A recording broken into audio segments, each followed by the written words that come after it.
El aire en el pequeño apartamento era espeso y frío, un sudario de silencio que se había instalado desde que Elena se fue. Javier, con 42 años que le pesaban como 80, pasó sus dedos callosos, las manos de un carpintero que ya no construía nada, sobre la superficie polvorienta de la mesa. Sus ojos se fijaron en el papel clavado en la puerta, el aviso de desahucio. La tinta roja del sello oficial parecía un grito silencioso, una herida abierta en la madera. Sentía el corazón martillear contra sus costillas, un ritmo sordo y pesado que era el único sonido en el universo. Afuera, la ciudad zumbaba con una vida indiferente, pero dentro de esas 4 paredes solo existía el peso aplastante del fracaso. Cada sombra en la habitación parecía burlarse de él, recordándole un tiempo en que esas mismas paredes resonaban con risas y el aroma del barniz de su taller. Ahora, el único olor era el de la desesperación, un aroma rancio a polvo y a sueños muertos.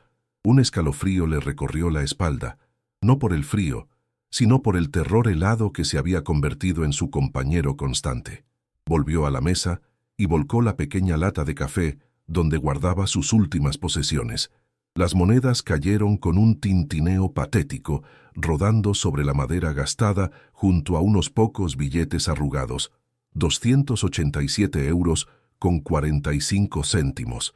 Contó el dinero por 5ª vez esa mañana, como si la repetición pudiera, por algún milagro, multiplicar la cantidad. La náusea le subió a la garganta, un sabor amargo a bilis y vergüenza.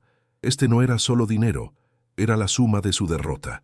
Era el coste de las medicinas que no habían podido salvar a su esposa, las facturas impagadas de un taller que la crisis y la enfermedad se habían tragado por completo.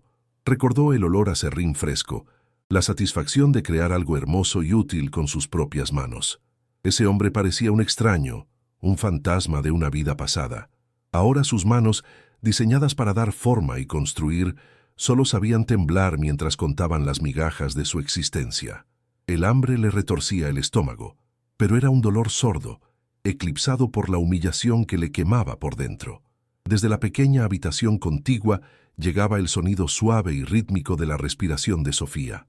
Su hija, de 10 años, se asomó por la puerta y la vio, un pequeño bulto bajo una manta delgada, su rostro pálido y sereno en el sueño. Un amor feroz y protector le estrujó el corazón, seguido inmediatamente por una ola de culpa tan intensa que le cortó el aire. Le había prometido a Elena en su lecho de muerte que cuidaría de Sofía, que nunca le faltaría nada, y ahora estaban a menos de 24 horas de ser arrojados a la calle.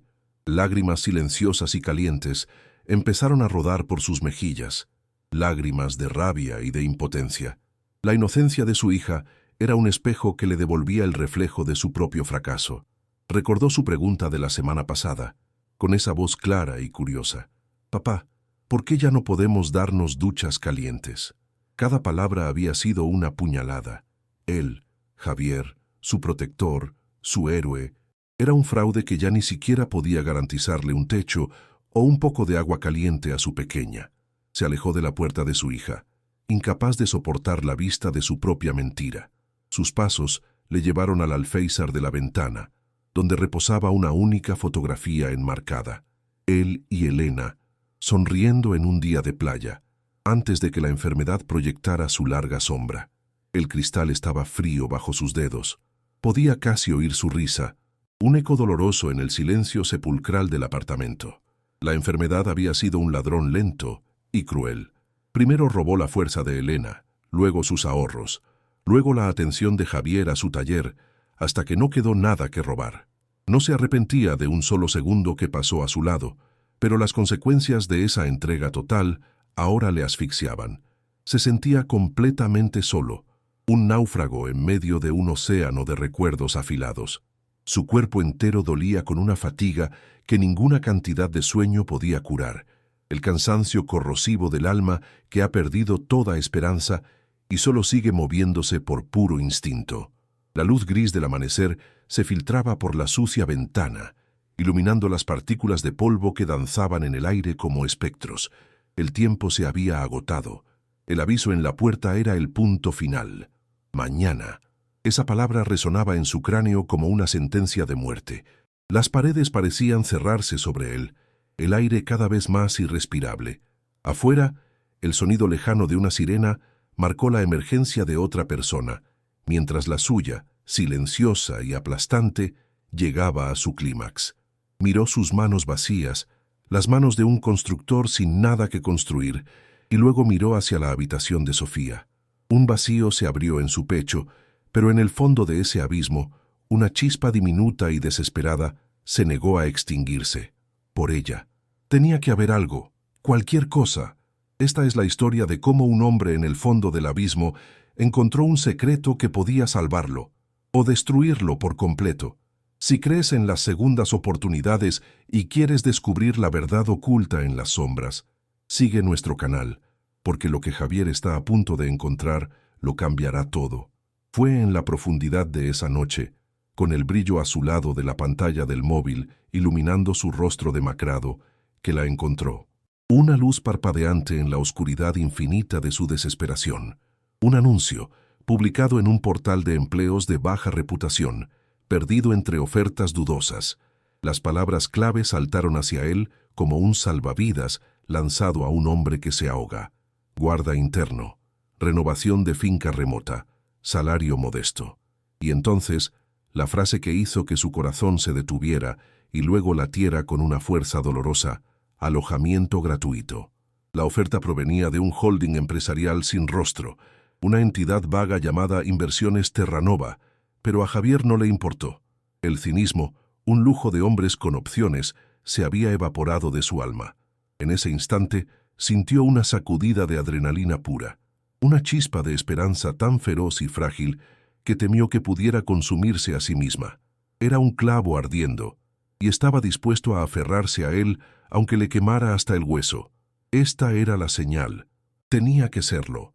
Con los dedos temblorosos, marcó el número de contacto. Esperaba un contestador, una larga espera, pero una voz respondió al segundo tono. Era una voz masculina, impersonal y eficiente, cortante como el filo de un cristal. No hubo calidez ni preguntas sobre su experiencia como carpintero, ni curiosidad sobre su situación. Solo una serie de instrucciones precisas y una confirmación gélida. El puesto es suyo si lo quiere. Preséntese en la finca Las Sombras antes del fin de semana. Un autobús le dejará en el cruce de San Pedro. Desde allí son 5 kilómetros a pie. La facilidad con la que todo se concretó le provocó un escalofrío. Una parte de su mente, la parte racional que aún sobrevivía, gritó que era una trampa, una locura, pero la imagen del rostro dormido de Sofía silenció esa voz. La desesperación era un filtro que transformaba las banderas rojas en simples adornos en el camino. Colgó el teléfono sintiendo una mezcla vertiginosa de euforia y terror. El corazón le latía con fuerza en la garganta. Había saltado. La tarea de contárselo a Sofía fue la más difícil. Se arrodilló frente a ella a la mañana siguiente, forzando una sonrisa que se sentía como una máscara de yeso agrietándose en su rostro. Cariño, nos vamos de aventura. He encontrado un trabajo nuevo, en el campo, en una casa enorme, con un bosque para nosotros solos. Pudo ver la confusión en sus ojos de 10 años, la pregunta no formulada sobre sus amigos, su escuela, el único hogar que conocía, pero ella, con esa resiliencia infantil que le partía el alma, simplemente asintió. ¿Habrá sitio para plantar flores, papá? La pregunta, tan inocente y llena de esperanza, fue como un puñal en su conciencia. Sí, mi vida, mintió, sintiendo el sabor amargo de la falsedad en su boca. Habrá sitio para todas las flores del mundo. Mientras empezaban a meter sus pocas pertenencias en 2 maletas gastadas, cada objeto que tocaba parecía acusarle. El osito de peluche raído de Sofía, sus propios martillos y cinceles, reliquias de una vida que ahora debía abandonar por una promesa vacía. La jornada para llegar a la finca Las Sombras fue un descenso lento y agotador hacia el purgatorio. El largo viaje en autobús fue un borrón de paisajes monótonos, el constante traqueteo de la máquina y el olor a diésel mezclado con el sudor de los pasajeros.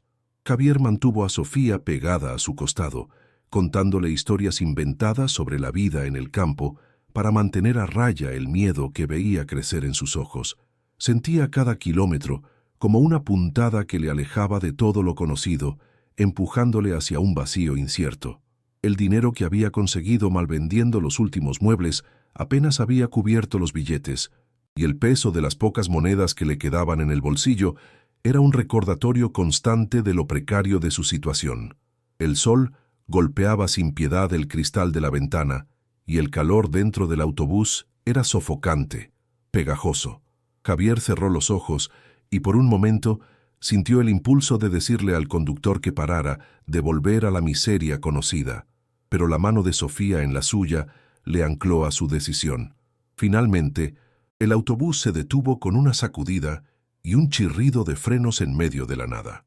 «Cruce de San Pedro», anunció el conductor con indiferencia. La puerta se abrió, liberando una bocanada de aire caliente y polvoriento. Bajaron y el autobús se alejó, dejando tras de sí una nube de polvo y un silencio tan profundo y absoluto que zumbaba en los oídos. Estaban solos. Un poste indicador oxidado señalaba un camino de tierra que se perdía en una línea de árboles distantes. 5 kilómetros. Con las maletas pesadas y el sol de la tarde cayendo sobre ellos, comenzaron a caminar. El sonido de sus pasos sobre la grava y el canto de las cigarras eran la única banda sonora de su éxodo. El aire olía a pino y a tierra seca. Javier sentía el sudor empapándole la camisa, el dolor en sus hombros por el peso de las maletas. La esperanza que había sentido en el apartamento se sentía ahora lejana, una ilusión óptica distorsionada por el calor y el cansancio. La ansiedad le retorcía el estómago.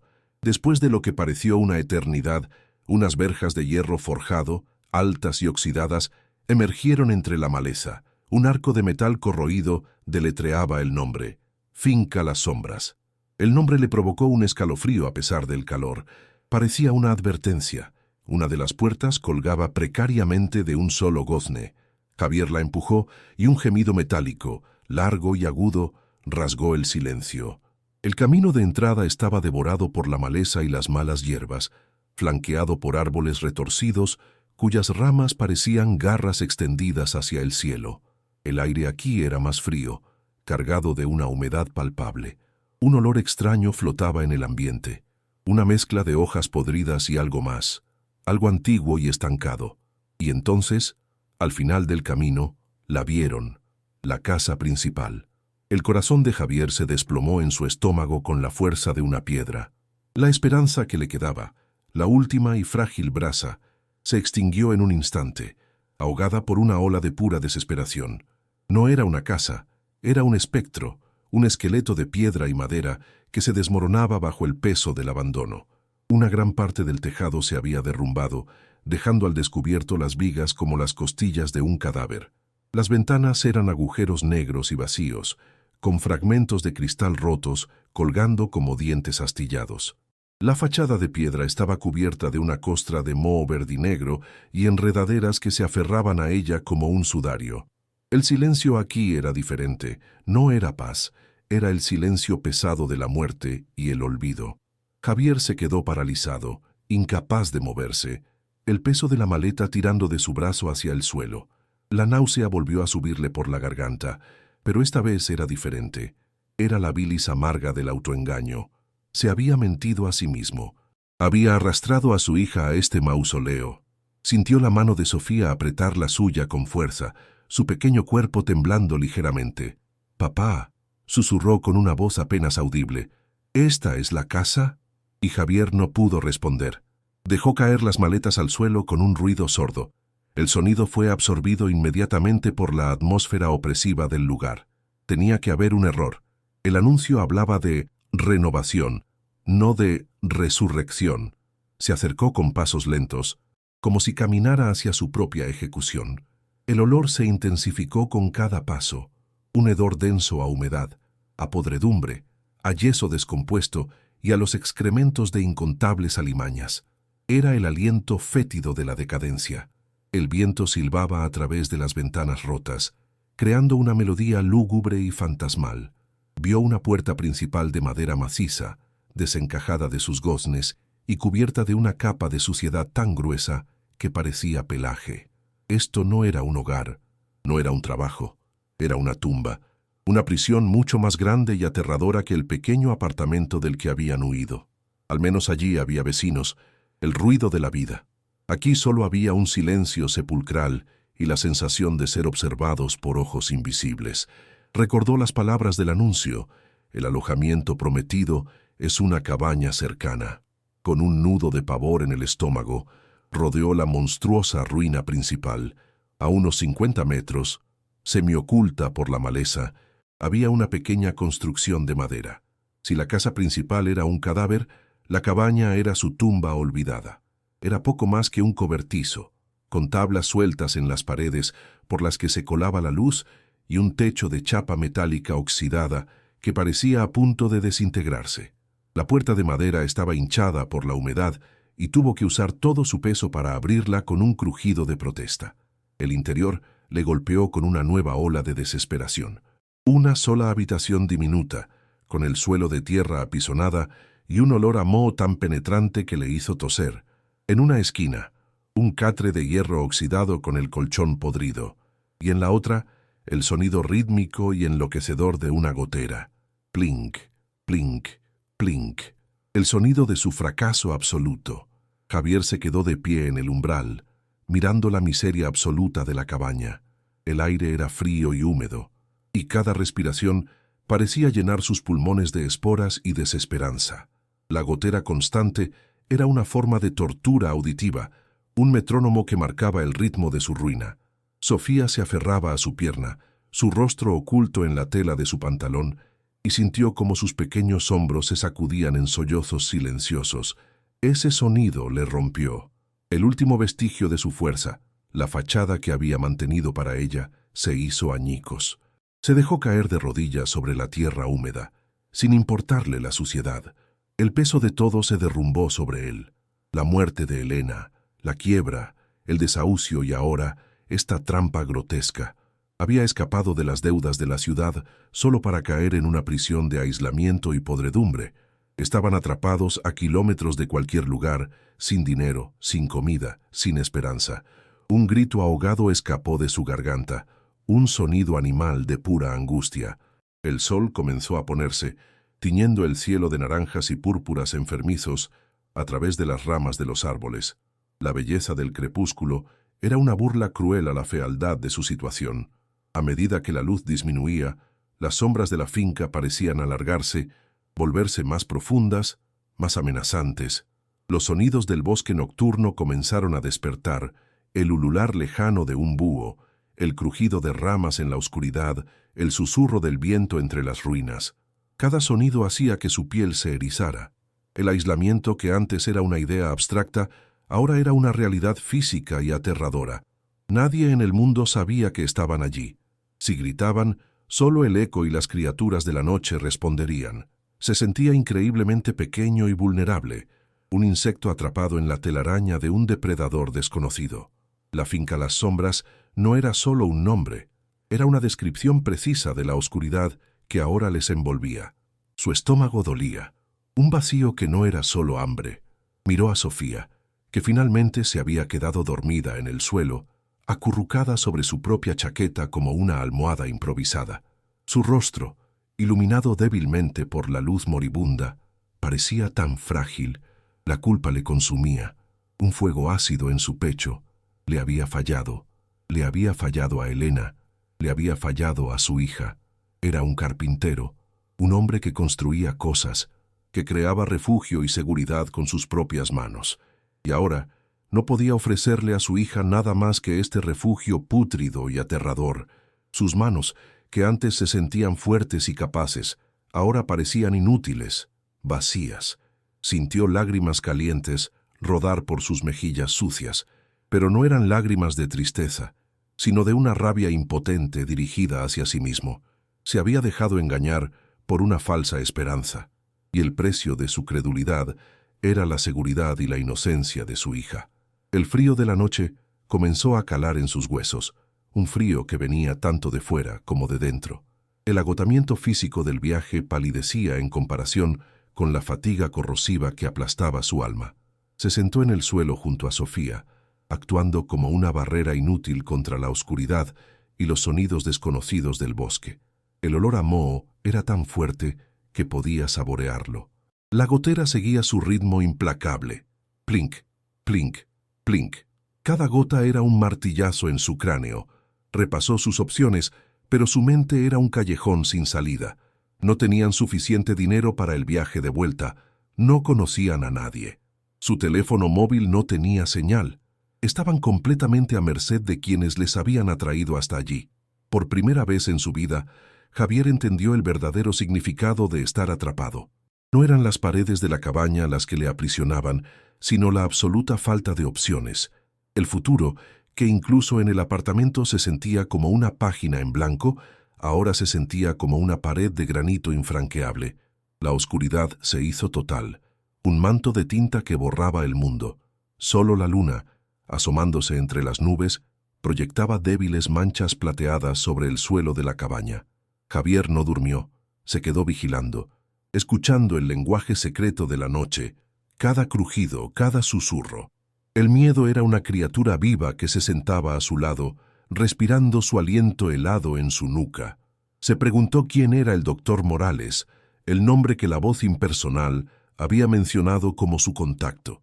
¿Qué clase de hombre enviaría a un padre y a su hija a un lugar como este? El holding, la finca, el aislamiento, las piezas no encajaban, pero formaban una imagen profundamente inquietante. Sintió que habían caído en algo que no entendían, algo mucho más oscuro que el simple abandono y la decadencia. Se había acabado el descenso. Estaban en el fondo, un fondo frío, húmedo y aterrador. No sabía que estaba sentado sobre un secreto que cambiaría no solo su destino, sino la historia misma.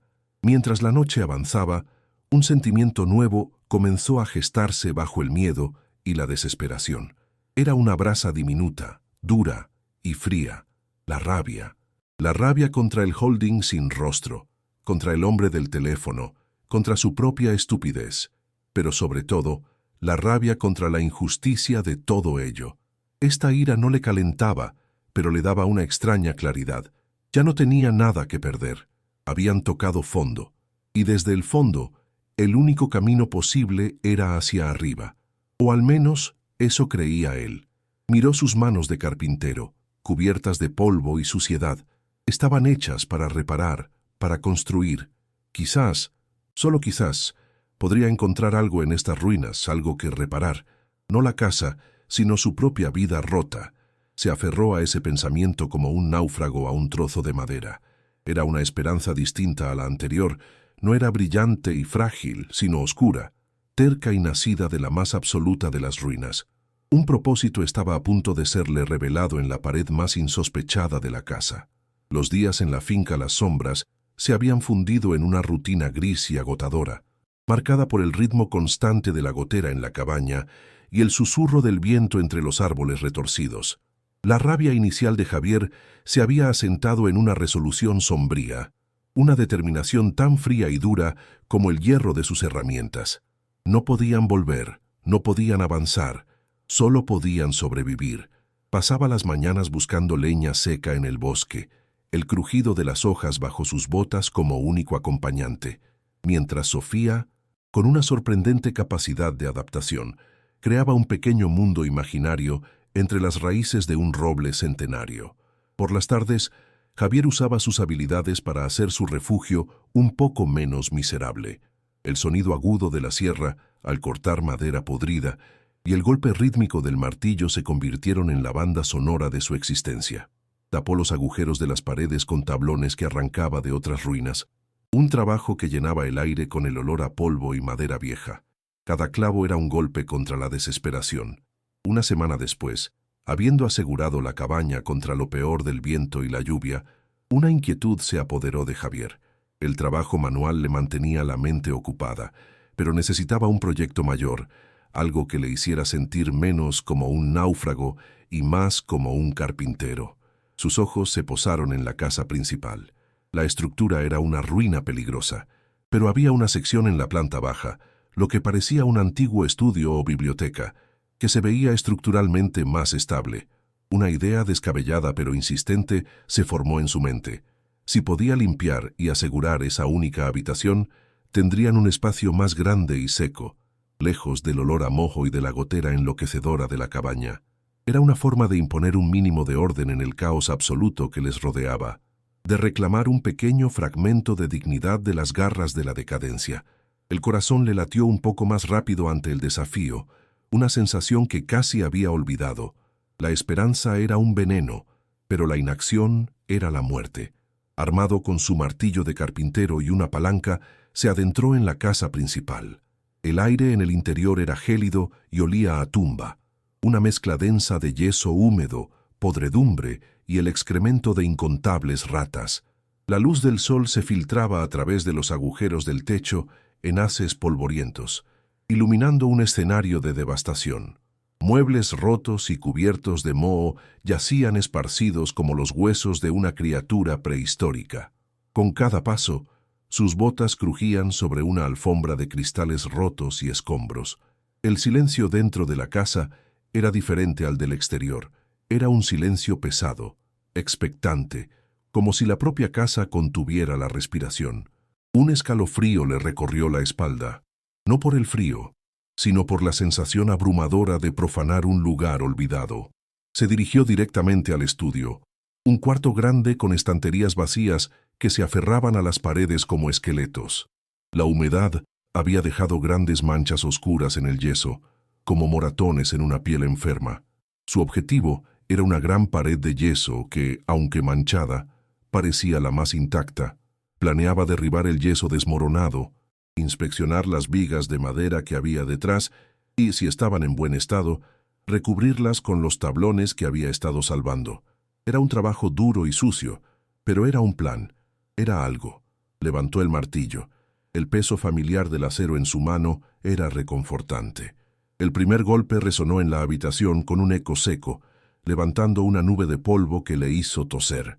El yeso se agrietó y cayó en pedazos, revelando los listones de madera oscura que había debajo. Siguió golpeando, el ritmo constante de su trabajo llenando el silencio opresivo. Crack, crack, thump. El sudor empezó a perlar su frente, mezclándose con el polvo. Se sentía bien, se sentía útil. Por un momento, no era un padre fracasado, sino un hombre trabajando, un hombre construyendo.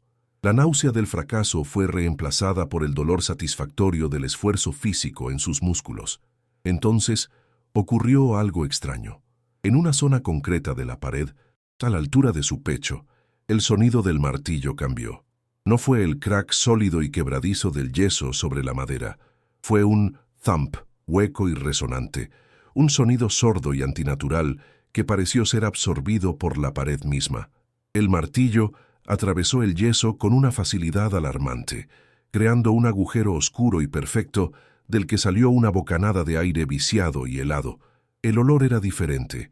No era el olor a humedad de la habitación, sino un olor a polvo antiguo, a encierro, como el aire de una cripta sellada durante un siglo.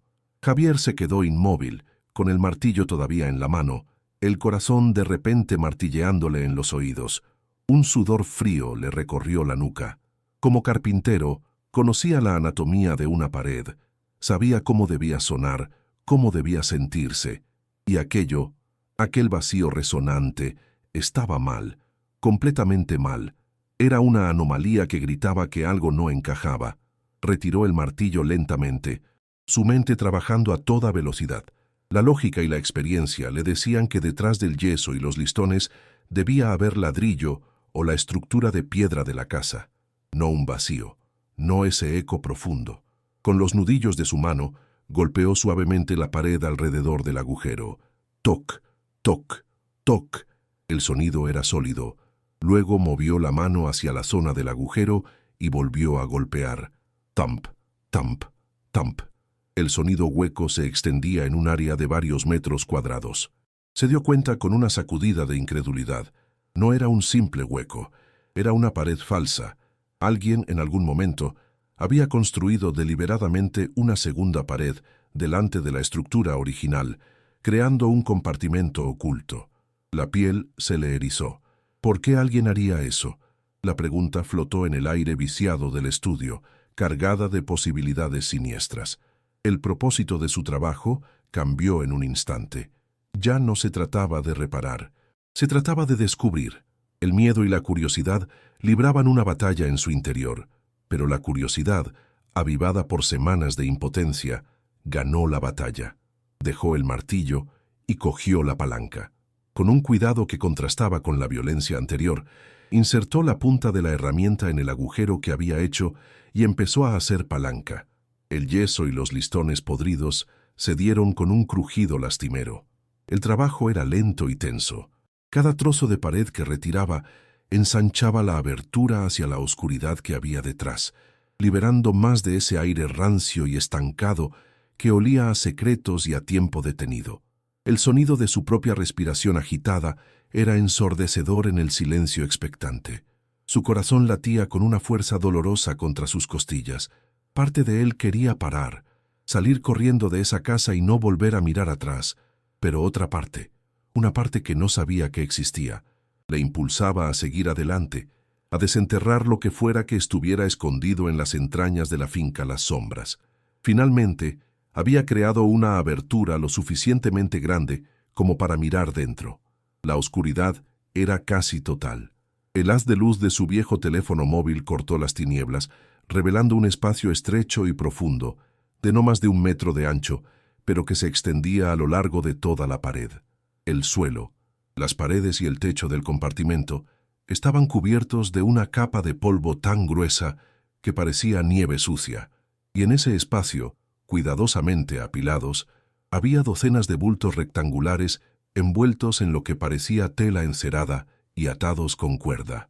Estaban cubiertos de polvo, pero por lo demás parecían perfectamente conservados, protegidos del tiempo y la humedad por su escondite. Javier sintió que el aire se le escapaba de los pulmones. La visión era tan surrealista, tan imposible, que por un momento pensó que estaba alucinando, que el hambre y la desesperación finalmente le habían roto la mente. Se quedó paralizado, su mano temblando tanto que el haz de luz bailaba sobre los misteriosos paquetes. Con el corazón en la garganta, extendió una mano temblorosa a través del agujero.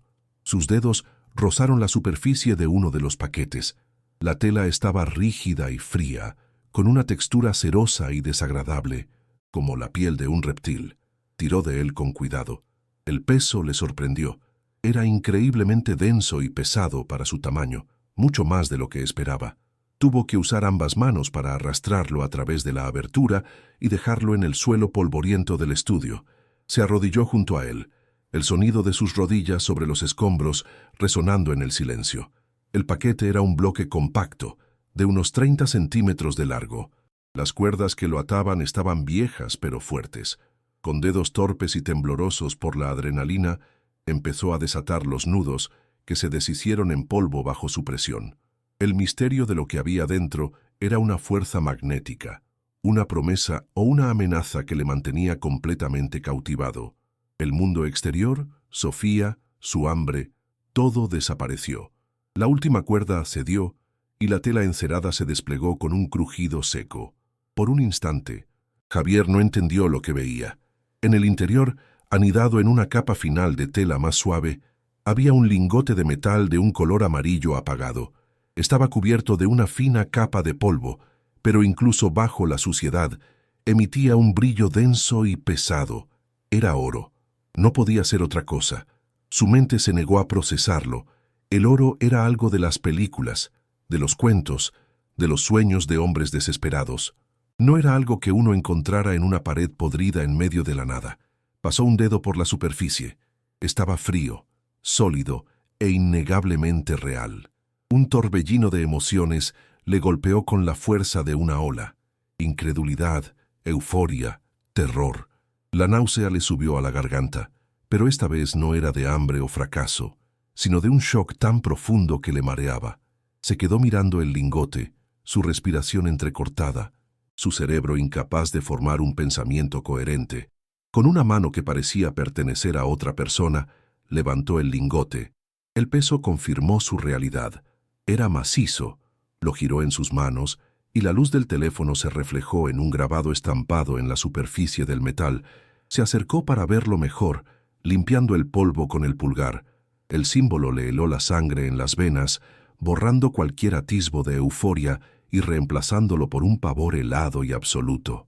Era un águila, con las alas extendidas, aferrando una corona de laurel, y en el centro de la corona, una esvástica, el águila del Tercer Reich. Un sudor frío brotó en su frente y en su espalda. Esto no era un tesoro, era historia, una historia oscura y sangrienta. El oro que sostenía en sus manos no era el premio de un pirata ni la fortuna de un excéntrico. Era algo mucho peor. La revelación le golpeó con una fuerza física y tuvo que apoyarse en la pared para no caer. El lingote de oro nazi pesado como un ancla en su mano, arrastrándole a una profundidad que no sabía que existía. Su mirada volvió al compartimento secreto. Ahora veía los paquetes apilados no como una fortuna, sino como una pila de secretos tóxicos. Contó más de 20, todos del mismo tamaño. La magnitud de aquello era abrumadora, pero su atención fue capturada por algo más. En el fondo del compartimento, casi oculta detrás de la última fila de lingotes, había una caja. Era una caja de seguridad metálica, de color verde oscuro, con los bordes y las esquinas oxidadas. No era grande, del tamaño de un maletín. Parecía mucho más personal y potencialmente más importante que el oro. El oro era riqueza, pero una caja como esa contenía secretos. Dejó el lingote en el suelo como si le quemara y se estiró de nuevo en la oscuridad, sus dedos rozando el metal frío y áspero de la caja. Tiró de ella y salió con un chirrido metálico que le erizó la piel. Era pesada, pero no por el metal.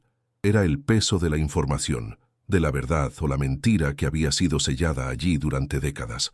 Colocó la caja de seguridad junto al lingote, dos artefactos de un pasado terrible que ahora profanaban la luz del día. La caja no tenía cerradura con llave, sino dos pestillos metálicos en la parte delantera. Estaban agarrotados por el óxido y la inactividad. Su corazón latía con un ritmo frenético mientras usaba la punta de la palanca para forzarlos. El primer pestillo se dio con un chasquido metálico que resonó como un disparo en el silencio del estudio. El segundo se resistió más. Tuvo que aplicar toda la fuerza de su hombro. El metal gimió en protesta, raspando y chirriando hasta que finalmente, con un fuerte clang, se soltó. Por un momento, Javier se quedó quieto, conteniendo la respiración, como si esperara que una alarma sonara o que una figura fantasmal emergiera de las sombras. Pero solo hubo silencio, el silencio de una tumba que acaba de ser abierta. Con una vacilación que le costó un esfuerzo físico superar, levantó la tapa oxidada de la caja.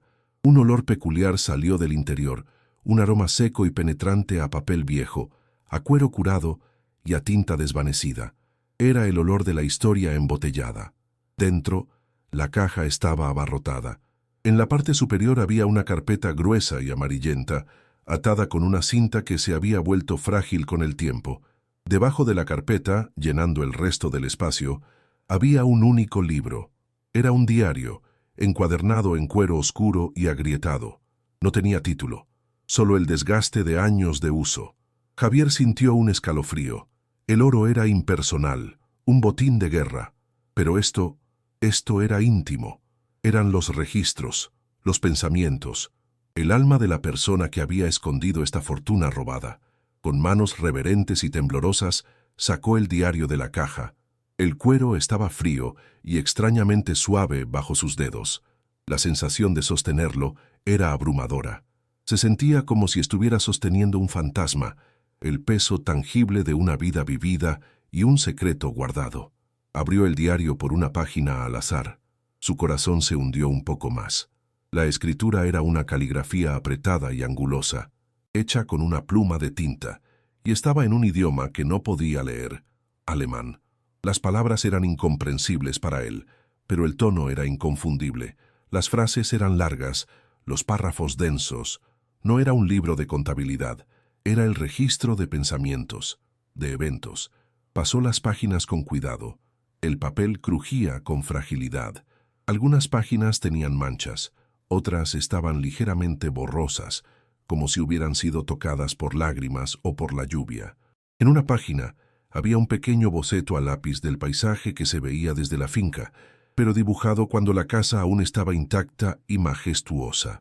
La visión de ese dibujo, Un momento de aparente paz en medio de un registro escrito en la lengua de los opresores le provocó una sensación de vértigo y náuseas. ¿Quién era este hombre, capaz de apreciar la belleza mientras se sentaba sobre un tesoro de sangre? Dejó el diario a un lado y cogió la carpeta. Desató la cinta, que se partió en sus manos. Abrió la carpeta y encontró docenas de documentos amarillentos, mecanografiados en papel oficial. Eran diferentes a la escritura personal del diario. Estos eran documentos legales, contratos, escrituras de propiedad, extractos bancarios. Su español, aunque formal y anticuado, era legible. Los documentos estaban fechados en la década de 1950. Vio transacciones financieras, transferencias de grandes sumas de dinero desde cuentas en Suiza a bancos españoles. Vio el título de propiedad de la finca Las Sombras, transferido a una sociedad con un nombre español, pero cuyos directores tenían apellidos claramente alemanes. Un escalofrío le recorrió la espalda al leer los detalles. Estaba mirando el andamiaje legal que se había construido para blanquear el oro nazi, para convertir el botín de guerra en una propiedad legítima en la España de Franco. La escala de la operación le dejó sin aliento. Se sentó en el suelo polvoriento, rodeado por los fantasmas de un crimen monumental. A su izquierda, un lingote de oro robado a víctimas incontables. A su derecha, el diario personal de un criminal de guerra nazi. Y en su regazo, las pruebas documentales de cómo había lavado su fortuna y se había escondido a plena vista. Javier se sentía como si hubiera caído por una madriguera de conejo y hubiera aterrizado en una versión retorcida y oscura de la historia.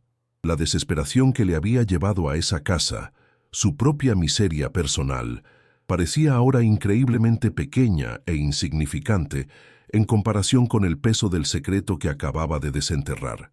La euforia inicial por el oro se había evaporado por completo, reemplazada por un miedo profundo y visceral. Esto no era un boleto de lotería, era una maldición. Era un secreto que había permanecido enterrado durante más de medio siglo. Y ahora, él lo sabía. Un pensamiento helado se abrió paso a través del shock. El anuncio, el holding empresarial sin rostro, la facilidad con la que consiguió el trabajo, la insistencia en que viniera a este lugar remoto y aislado, no fue un accidente, no fue una coincidencia. Alguien más sabía, o al menos sospechaba, que algo había aquí. Lo habían contratado como un peón, un vigilante involuntario, o quizás una herramienta desechable para encontrar algo. La sensación de ser un peón en un juego cuyas reglas no entendía le llenó de pánico. No estaba solo con este secreto. Allá afuera, en el mundo del que había huido, alguien había puesto en marcha los acontecimientos que le habían llevado a este preciso momento, a esta habitación en ruinas, arrodillado frente a un tesoro nazi. Su corazón, que se había calmado un poco, volvió a latir con una furia descontrolada. El peligro no estaba en el pasado, estaba en el presente y estaba a punto de llamar a su puerta. Se levantó de un salto, un movimiento brusco y repentino impulsado por la adrenalina. Su instinto le gritaba que volviera a esconderlo todo, que sellara la pared y olvidara lo que había visto. Podría coger un solo lingote, solo uno, y escapar con Sofía en mitad de la noche. Nadie lo sabría nunca. La idea era increíblemente tentadora. Un lingote resolvería todos sus problemas. Podría darle a Sofía la vida que le había prometido a Elena. Podría comprar una casa, empezar un nuevo taller, vivir en paz. El pensamiento era tan seductor que casi pudo saborear la libertad. Sus ojos se clavaron en el brillante metal amarillo. La salvación estaba allí, al alcance de su mano. Solo tenía que ser egoísta. Solo tenía que ignorar el águila y la esvástica. Solo tenía que olvidar la historia de sangre que seguramente estaba pegada a ese metal. Pero entonces, su mirada se posó en el diario y en los documentos.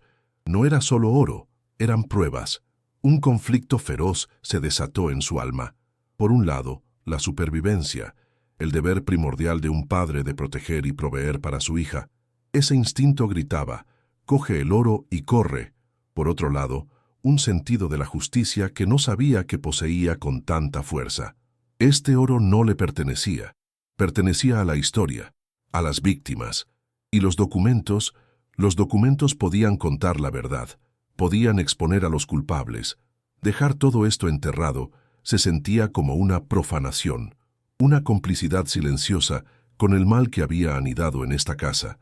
Se sentía atrapado entre su desesperación personal y el peso de una obligación moral que acababa de caer sobre sus hombros. La elección era imposible, un dilema que le partía el alma en dos. El Javier que había llegado a esa finca, un hombre roto y desesperado, ya no existía. En su lugar había un hombre con un secreto terrible y una decisión que podría salvarle la vida o costársela. Rápidamente tomó una decisión. No podía dejarlo allí. Tampoco podía decidir qué hacer todavía. Tenía que ponerlo a salvo. Con movimientos rápidos y nerviosos, volvió a meter los documentos y el diario en la caja de seguridad y la cerró. Luego, agarró el lingote que había sacado y lo volvió a meter en su envoltorio de tela encerada, como si intentara volver a contener al genio en la botella. Uno por uno, transportó los pesados paquetes de oro y la caja de seguridad desde el compartimento secreto hasta un rincón oscuro de la ruinosa cocina, ocultándolos bajo una pila de escombros y tablas podridas. Cada viaje era una carrera contra un enemigo invisible que sentía que se acercaba. Su cuerpo entero temblaba de esfuerzo y de miedo. El polvo le llenaba los pulmones, pero no se detuvo. Tenía que borrar las pruebas de su descubrimiento. Tenía que ganar tiempo, tiempo para pensar, tiempo para entender en qué clase de pesadilla acababa de despertar. Volvió al estudio y miró el agujero en la pared. Parecía una herida abierta, una boca que gritaba el secreto que había revelado. Tenía que cerrarla. Buscó los trozos más grandes de yeso y los listones que había arrancado y empezó a encajarlos de nuevo en su sitio, en una burda imitación de una pared intacta. Era un trabajo chapucero, pero con la poca luz de la habitación podría pasar desapercibido para una inspección casual. Mientras trabajaba, su mente era un caos. Las imágenes se arremolinaban en su cabeza. La cara dormida de Sofía, el brillo del oro, la esvástica, las palabras en alemán, el aviso de desahucio. Todo estaba conectado en una red terrible y compleja en la que él estaba ahora atrapado. La finca ya no era solo un lugar de abandono y decadencia. Ahora se sentía cargada de una presencia, la sombra del hombre que había construido esa pared, que había dormido en esas habitaciones y que había escondido su fortuna ensangrentada. Cuando terminó de tapar el agujero, el sol ya empezaba a bajar, proyectando largas sombras a través de la habitación. El estudio parecía volver a su estado de letargo, pero ahora Javier sabía lo que ocultaba. La ignorancia había sido una bendición. Ahora, cada sombra parecía más oscura, cada crujido de la vieja casa sonaba como un paso. Se sentía observado, no por fantasmas, sino por la memoria viva de un crimen. Salió de la casa principal, parpadeando bajo la luz del atardecer. El aire fresco del exterior le pareció extrañamente puro después del aire viciado de la casa. Vio a Sofía jugando a la distancia, ajena a todo, y un amor protector tan feroz le invadió que le dolió físicamente. El secreto que ahora guardaba era un muro entre él y ella. Lo hacía para protegerla, pero también la ponía en un peligro que ella no podía ni imaginar. La soledad que sentía antes no era nada comparada con la soledad de llevar este peso. Esa noche, en la cabaña, mientras Sofía dormía, Javier no pudo pegar ojo. La gotera, que antes era una molestia, ahora sonaba como la cuenta atrás de un reloj. Sacó su teléfono y usando la poca batería que le quedaba y una débil señal intermitente que logró captar en lo alto de una pequeña colina, empezó a teclear palabras en el traductor. Tercer Reich, Oro, España. Criminales nazis refugiados. Franco. Los resultados que aparecieron en la pequeña pantalla le helaron el alma. Historias de las Ratlines. Las rutas de escape que permitieron a cientos de oficiales nazis de alto rango huir de la justicia después de la guerra. Historias de fortunas robadas a familias judías, oro dental de los campos de concentración, obras de arte saqueadas, todo ello canalizado a través de países neutrales como España y Argentina. La historia que había desenterrado no era única, era un capítulo conocido y oscuro, y él acababa de tropezar con una de sus tumbas secretas. Apagó el teléfono para conservar la batería. su mente zumbando con una energía febril y temerosa. El holding, Inversiones Terranova, el nombre del contacto, Dr. Morales. Estos nombres ya no eran anónimos, eran los posibles herederos de este secreto. ¿Eran descendientes del oficial nazi o eran cazadores de tesoros que habían descubierto su existencia? Cada posibilidad era más aterradora que la anterior. Se dio cuenta de que no era un simple carpintero en paro. Se había convertido en el único obstáculo entre unos hombres poderosos y una fortuna manchada de sangre. El oro, que por un breve y loco instante había parecido una solución a todos sus problemas, era ahora la causa de un problema infinitamente mayor. Un problema que podría costarle no solo su libertad, sino también su vida y la de su hija.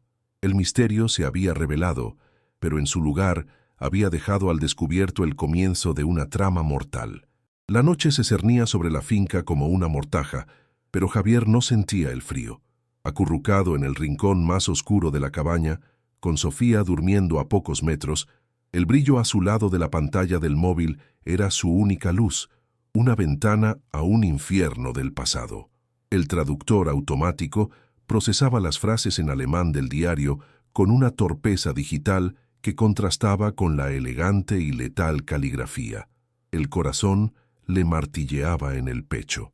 Un tambor sordo que acompañaba el zumbido de los insectos nocturnos.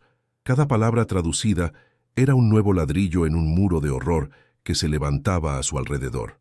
Octubre de 1948. España ofrece un refugio seguro, lejos de los juicios y los vencedores hipócritas. Un sudor frío le empapó la camisa. El autor del diario no era un simple soldado, era un arquitecto del terror, un oficial de alto rango que ahora narraba su huida con una escalofriante normalidad, como si describiera unas vacaciones.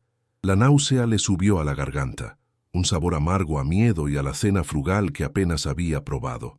Continuó pasando las páginas virtuales, sus dedos temblorosos dejando manchas en la pantalla. Las entradas del diario se volvieron más oscuras, más explícitas. El cargamento ha llegado intacto. Años de planificación, el oro de los Amsterdamers, los Berliners, familias que ya no lo necesitan. Javier tuvo que apartar la vista del teléfono, sintiendo una oleada de vértigo. No era un tesoro anónimo, tenía nombre, tenía un origen manchado con el sufrimiento de miles de personas. Sintió el peso del lingote que había tocado como un metal al rojo vivo en su memoria. El escritor describía el proceso de fundición, la eliminación de las marcas de propiedad, la creación de los lingotes estampados con el águila del Reich. Era un relato meticuloso y desapasionado de un crimen a escala industrial.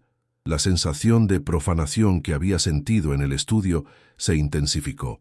No solo había descubierto un tesoro, había desenterrado una fosa común de recuerdos, el legado tangible de un genocidio convertido en capital. Se sentía sucio, contaminado solo por saberlo. Una entrada de 1952 le heló la sangre. La finca es perfecta, aislada, con la ayuda de nuestros amigos en el nuevo régimen. La tierra ha sido limpiada. La familia de rojos que la ocupaba ya no será un problema. Unos pocos ejemplos bastaron para convencer a los demás de olvidar. La palabra limpiada flotaba en la pantalla, un eufemismo que apestaba a violencia y a muerte. Javier comprendió de golpe la verdadera historia de la finca Las Sombras. No era solo el escondite de un nazi, era el escenario de otro crimen, más cercano, más local. La propiedad sobre la que caminaba, las ruinas que intentaba reparar, estaban cimentadas sobre la sangre y el despojo de una familia española, víctimas de la posguerra. La conexión entre el oro robado en Europa y la tierra arrebatada en España se reveló en toda su monstruosa simetría. Era un nexo de maldad que se extendía a través de países y décadas, y él estaba ahora en su epicentro. El viento que silbaba afuera ya no sonaba como un simple fenómeno natural, sino como el lamento de los fantasmas. Dejó el diario a un lado, el teléfono casi sin batería. Se sentía mareado, su mente abrumada por la enormidad del secreto. Abrió la carpeta con los documentos españoles, la luz moribunda del móvil iluminando el papel amarillento. Aquí no había emociones, solo la fría y burocrática maquinaria de la injusticia. Vio los documentos de transferencia de fondos desde bancos suizos a cuentas en Madrid, a nombre de una sociedad pantalla, y luego la escritura de la propiedad. La fecha coincidía con la entrada del diario, 1952.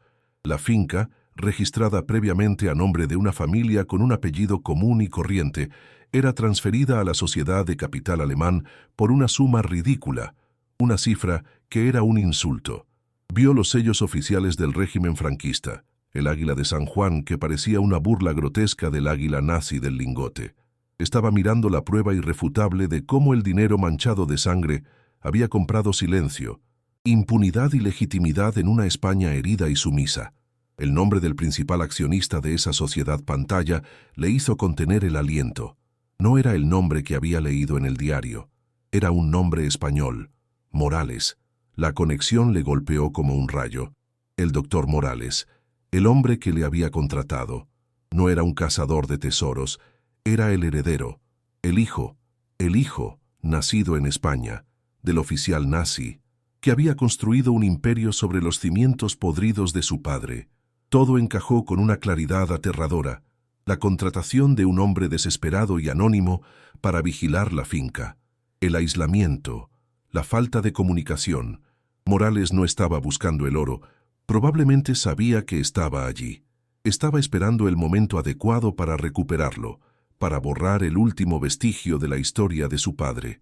Y Javier y su hija eran solo un obstáculo temporal, una herramienta desechable en su plan maestro. El miedo que sentía se transformó en un terror gélido y paralizante. Estaba atrapado en la telaraña de una familia de depredadores. De repente, un sonido rompió el silencio de la noche, un sonido tan ajeno al entorno que pareció desgarrar el tejido de la realidad. No era un animal ni el viento. Era el sonido grave y potente de un motor de coche de lujo acercándose por el camino de tierra. El corazón de Javier dio un vuelco violento. Se lanzó al suelo, apagando la pantalla del móvil, su cuerpo entero tenso como un resorte. El sonido del motor se hizo más y más fuerte, un rugido depredador que anunciaba la llegada del mundo exterior a su frágil santuario de miseria. Escuchó el crujido de los neumáticos sobre la grava y luego el silencio abrupto cuando el motor se apagó. Un silencio pesado, cargado de amenaza, que era 1000 veces peor que el ruido. Se quedó inmóvil, apenas respirando, escuchando. Luego, el golpe seco y metálico de una puerta de coche al cerrarse, y pasos firmes y seguros sobre la grava, acercándose a la cabaña. No eran los pasos de un explorador perdido, eran los pasos de alguien que era dueño del lugar. Con un cuidado infinito, se arrastró hasta la pared de tablas sueltas que había reparado y atisbó por una rendija. La luna llena iluminaba la escena con una luz espectral. Aparcado frente a la ruinosa casa principal, había un Mercedes negro, su carrocería pulida brillando como obsidiana bajo la luna, una nave espacial de riqueza y poder aterrizada en un planeta de decadencia. Junto al coche, una figura alta y delgada, vestida con un traje oscuro perfectamente cortado, que parecía absurdo y aterrador en aquel entorno. El hombre miraba la casa principal, no con la sorpresa de un visitante, sino con la fría evaluación de un propietario, inspeccionando un activo problemático. Javier sintió que el aire se le helaba en los pulmones. Era él. No necesitaba verlo de cerca para saberlo. Era el doctor Morales, la encarnación del poder y del secreto que acababa de descubrir. El depredador había venido a inspeccionar su trampa. El miedo era una garra helada que le estrujaba las entrañas. El hombre se movió, sus zapatos caros crujiendo sobre las malas hierbas. No se dirigió a la cabaña de inmediato, sino que rodeó la casa principal. Sus movimientos eran lentos, deliberados, como un lobo rodeando un corral. Javier le siguió con la mirada, su corazón latiendo tan fuerte que temía que el hombre pudiera oírlo. Morales se detuvo frente a la sección del estudio. Se quedó allí un largo rato, mirando la pared que Javier había estado reparando. Incluso a distancia, Javier pudo sentir la intensidad de su escrutinio. Era como si pudiera ver a través de la piedra y el yeso, como si supiera exactamente lo que había estado oculto allí durante 70 años. Un escalofrío recorrió la espina dorsal de Javier. No era una visita de inspección casual. Morales sabía, o lo sospechaba con una certeza casi absoluta, y su presencia allí, en mitad de la noche, sin previo aviso, era una escalada, un mensaje. El juego había cambiado. Finalmente, Morales se giró y caminó directamente hacia la cabaña. Javier retrocedió de la pared, su mente corriendo a una velocidad febril. ¿Qué hacer? ¿Fingir dormir? ¿Enfrentarse a él? Cada opción parecía un camino hacia el desastre. La puerta de la cabaña, que había reparado con tanto esfuerzo, fue golpeada con 2 toques secos y autoritarios. Javier, sé que está despierto. Salga, por favor. Necesitamos hablar. La voz era exactamente como la recordaba del teléfono. Suave, culta, pero con un filo de acero bajo la superficie. No era una petición, era una orden. Javier miró a Sofía, que se había removido en sueños pero no se había despertado. El instinto protector le gritó que se atrincherara, que usara sus herramientas como armas, pero la razón le dijo que cualquier resistencia abierta sería un suicidio. Respiró hondo, tratando de calmar el temblor de sus manos, y caminó hacia la puerta. Al abrirla, se encontró cara a cara con el fantasma que había estado persiguiéndole. El doctor Morales era un hombre de unos 60 años, con el pelo plateado peinado impecablemente hacia atrás y un rostro anguloso y aristocrático que no mostraba ninguna emoción.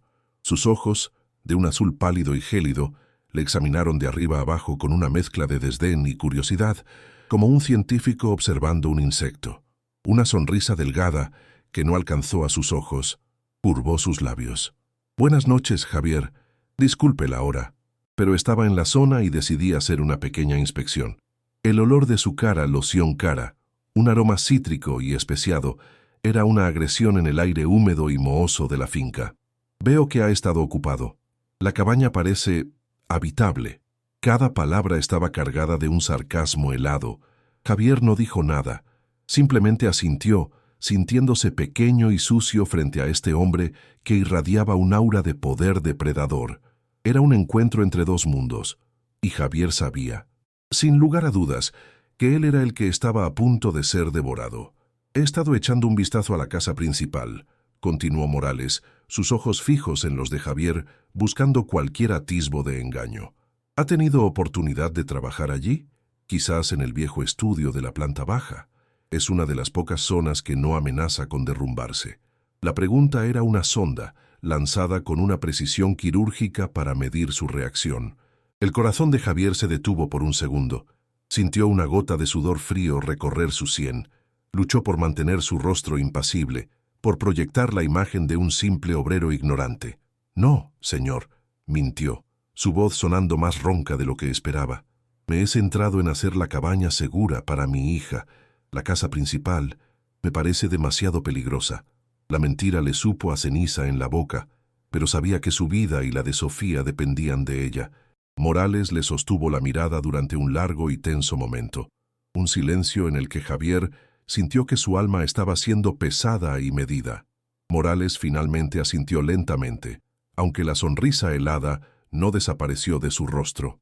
«Prudente», dijo, aunque el tono sugería que pensaba todo lo contrario. «Muy prudente. De hecho, he estado pensando en su situación. Usted y su hija, aquí solos. Este no es lugar para una niña».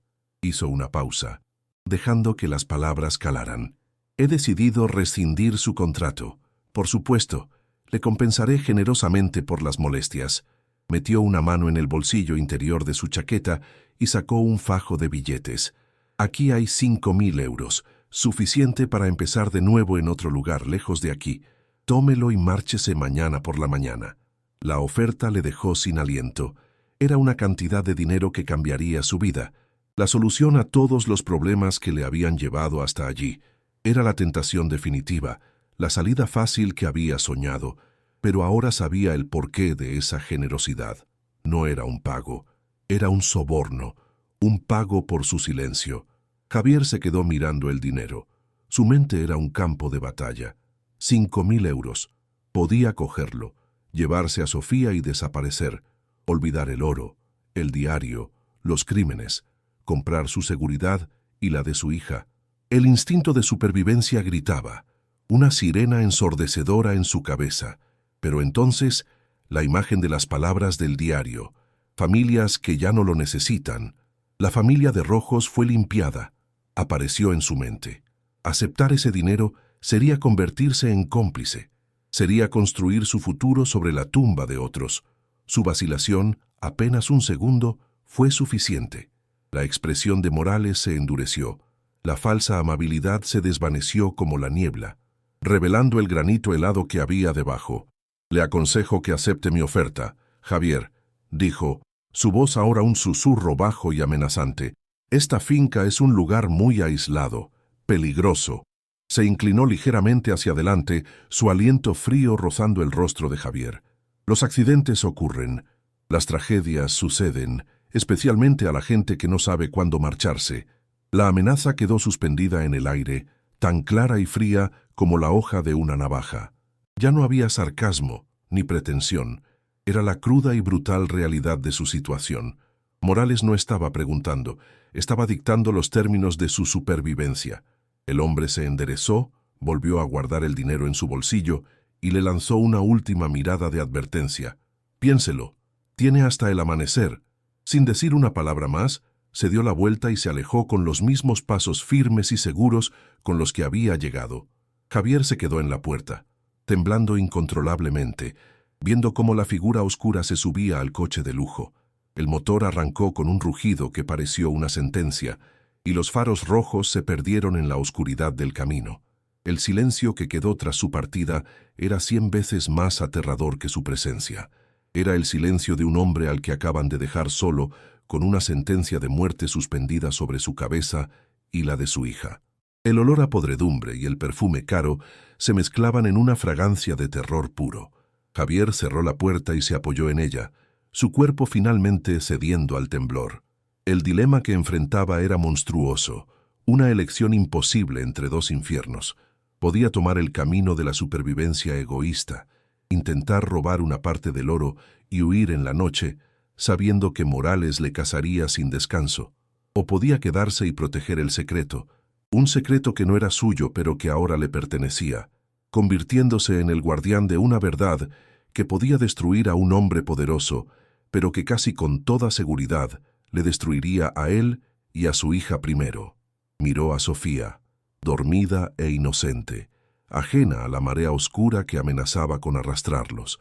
La promesa que le hizo a Elena de protegerla resonaba en su cabeza con una crueldad insoportable. ¿Qué significaba protegerla ahora? ¿Garantizar su supervivencia física a costa de su alma o defender una justicia abstracta que podría convertirla en huérfana? La pregunta le desgarraba. Y ahora te la hacemos a ti. ¿Qué harías en el lugar de Javier? ¿Arriesgarías la vida de tu hija por la verdad y la justicia? ¿O cogerías el camino del silencio para asegurar su supervivencia? El amanecer era una herida sangrante en el horizonte, tiñendo las nubes de un rosa enfermizo que no ofrecía calor ni consuelo. Javier no se había movido. El eco de las palabras de Morales, «los accidentes ocurren», reverberaba en el interior de su cráneo como los golpes de un martillo sobre un yunque. El terror era una sustancia física, un hielo líquido que le había llenado las venas, paralizando cada músculo. Se sentía como un animal atrapado en los faros de un coche, consciente del impacto inminente, pero incapaz de huir. Cada opción era un abismo. Huir con el oro significaba una cacería implacable. Quedarse significaba una muerte segura. El aire en la cabaña era irrespirable, cargado con el olor a moho y a la amenaza persistente que el doctor había dejado atrás. Miró el rostro dormido de Sofía, una isla de inocencia en un océano de maldad, y sintió que su corazón se partía en dos. La promesa que le hizo a Elena era un juramento sagrado, pero ahora, proteger a su hija parecía requerir un pacto con el diablo o un sacrificio supremo. El tiempo se agotaba con cada gota que caía del techo. El pánico era un grito ahogado en su garganta, pero debajo de él, la rabia que había sentido días atrás comenzó a arder de nuevo. Una brasa dura y desafiante. No iba a ser un cordero en el matadero. No iba a dejar que su hija se convirtiera en un daño colateral en la sórdida historia de la familia Morales. Una imagen fugaz, casi olvidada, apareció en su mente. Un hilo de humo blanco que había visto un día, elevándose desde las profundidades del bosque a kilómetros de distancia. Un vecino, una posibilidad remota, casi una locura, pero era la única pieza en el tablero que Morales no controlaba. Era una apuesta desesperada, una carrera a ciegas hacia una esperanza desconocida. Tomó una decisión, no con la cabeza, sino con el instinto primario de un padre acorralado. No aceptaría el dinero, no abandonaría las pruebas, buscaría a ese vecino. El terror no desapareció, pero ahora tenía una dirección, un propósito. Se movió. El hielo en sus venas finalmente se resquebrajó, reemplazado por la adrenalina febril de una última y desesperada jugada. Con movimientos rápidos y silenciosos, se preparó. El sol ya asomaba por encima de los árboles y sabía que Morales, o sus secuaces, no tardarían en volver. Primero, el tesoro. No podía llevarlo todo. Era demasiado pesado, demasiado peligroso. Pero necesitaba una prueba irrefutable. Corrió a la cocina en ruinas, sus botas apenas haciendo ruido sobre los escombros. Desenterró la caja de seguridad y un solo lingote de oro. El peso del diario, de los documentos y del metal precioso en la mochila que había preparado, se sentía como el peso del mundo entero. Dejó el resto del oro escondido, un ancla que quizás le daría tiempo, o quizás le condenaría. Luego, volvió a la cabaña, se arrodilló junto a Sofía y la despertó con suavidad, su corazón doliendo al ver la confusión y el sueño en sus ojos. «Cariño, vamos a jugar a un juego», susurró, su voz temblorosa. «Tenemos que ir a ver a un amigo, pero tenemos que ser muy, muy silenciosos, como pequeños ratones del bosque». La niña, sintiendo la urgencia en su voz, asintió sin hacer preguntas. Salieron de la cabaña como fantasmas, fundiéndose con las largas sombras del amanecer. Javier llevaba a Sofía en brazos, la mochila con las pruebas pesando sobre su espalda. Cada paso era una agonía de tensión. El bosque, que antes era un lugar de melancolía, ahora era un laberinto de amenazas. Cada crujido de una rama seca bajo sus pies sonaba como un disparo. Cada ráfaga de viento entre las hojas parecía susurrar su nombre. El aire frío de la mañana olía a pino y a tierra húmeda, pero para Javier olía a miedo. Se movía sin un camino claro, guiado solo por el recuerdo de aquel hilo de humo, avanzando en la dirección opuesta al camino de entrada. Sentía los ojos de Morales en su nuca, una paranoia que le hacía mirar constantemente hacia atrás. Sofía, con la cabeza apoyada en su hombro, estaba callada, sus pequeños brazos apretados alrededor de su cuello. Su confianza silenciosa era a la vez su fuerza y la fuente de su más profundo terror. Si se equivocaba, no habría perdón posible. Después de casi una hora de caminar a través de la densa maleza, cuando sus músculos empezaban a arder y la desesperación amenazaba con devorarle, lo vio, un claro en el bosque, y en medio del claro, una pequeña parcela de tierra cultivada y una diminuta casa de piedra con un techo de tejas, de la que salía un tenue hilo de humo. La visión era tan incongruente, tan humilde en contraste con la monstruosa finca, que por un momento pensó que era un espejismo. Una valla de madera podrida delimitaba la propiedad, un pequeño reino de supervivencia en los límites del imperio de Morales. Un perro flaco y viejo levantó la cabeza y ladró una vez, un sonido ronco y cansado. Luego, la puerta de la casa se abrió y apareció una figura. Era un hombre anciano, encorvado por los años, con la piel curtida como el cuero viejo y una cara surcada de arrugas profundas. Se apoyaba en un bastón y les miraba con unos ojos pequeños y brillantes, agudos como los de un halcón. Javier se detuvo en el borde del bosque, su corazón latiendo con una mezcla de esperanza y pavor. El anciano no mostró sorpresa ni miedo, solo una curiosidad cansada y profunda. Hizo un gesto con la cabeza, una invitación silenciosa. Javier avanzó lentamente, saliendo de la protección de los árboles. Se sentía expuesto, vulnerable. El perro gimió suavemente, pero no se movió.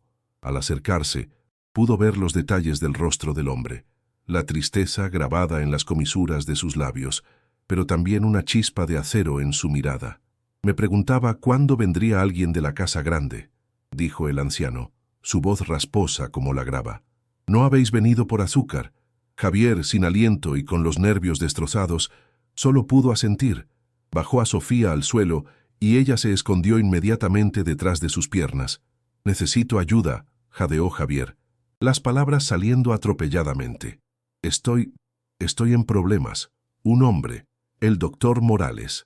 El nombre flotó en el aire tranquilo de la mañana, y Javier vio cómo un cambio sutil pero inconfundible ocurría en el rostro del anciano. La curiosidad se desvaneció, reemplazada por una sombra oscura, un reconocimiento doloroso.